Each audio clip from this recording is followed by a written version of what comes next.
அப்ப செப்பரேஷன் என்றால் நாங்கள் பிரிந்து வாழுகின்ற அந்த காரியத்தில் நிறைய விஷயங்கள் இருக்குது. நீதி அநீதி தெரிய வேணும், ஒளி இருள் தெரிய வேணும். ஆண்டவர் தெளிவா சொல்றாரு, இதுகளுக்கு ஒன்றுக்கும் என்ன இல்லையா சம்பந்தம் இல்லை. அதனாலதான் நானும் நீங்களும் செப்பரேஷன், தனிய வாழ்ற, அதாவது பரிசுத்தத்துக்கண்டு வேறு பிரித்தவர்கள் எங்க போனாலும் அதை காண்பிக்கணும். மாமன் சொல்லுவோமா? இப்ப நீங்கள் மாட்டிறைச்சி சாப்பிட்றீங்களேன்னு வைங்க, மாட்டிறைச்சி சாப்பிட்றீங்களேன்னு வைங்க, நீங்கள் எங்க போனாலும் சாப்பிட மாட்டீங்க தானே.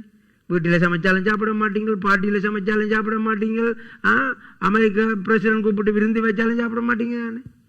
அது மாதிரிதான் இந்த பரிசுத்த வாழ்க்கையும் அதுதான். நாமன் சொல்லுவோமா? வாயின் வார்த்தைகள், கிரியைகள், செயல்பாடுகள் எல்லாத்திலையும் பரிசுத்தம் இருக்கணும் பிரியமானவர்களே. ஆண்டவர் இன்றைய நாள நமக்கு கற்பிக்கின்ற காரியம் இதுதான். அழைத்ததின்ற நோக்கமே பரிசுத்தம். ஆமென். பாவத்திலே மரித்தவர்களாக இருக்கக்கூடாது.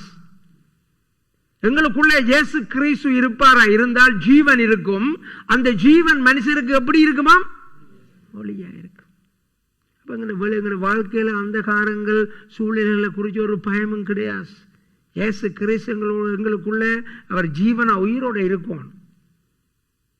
நாங்கள் மறக்க கூடாது. அப்ப நாங்கள் அப்படி உணர்வோடு இருந்தால்தான் நாங்கள் பாவம் செய்ய மாட்டோம்.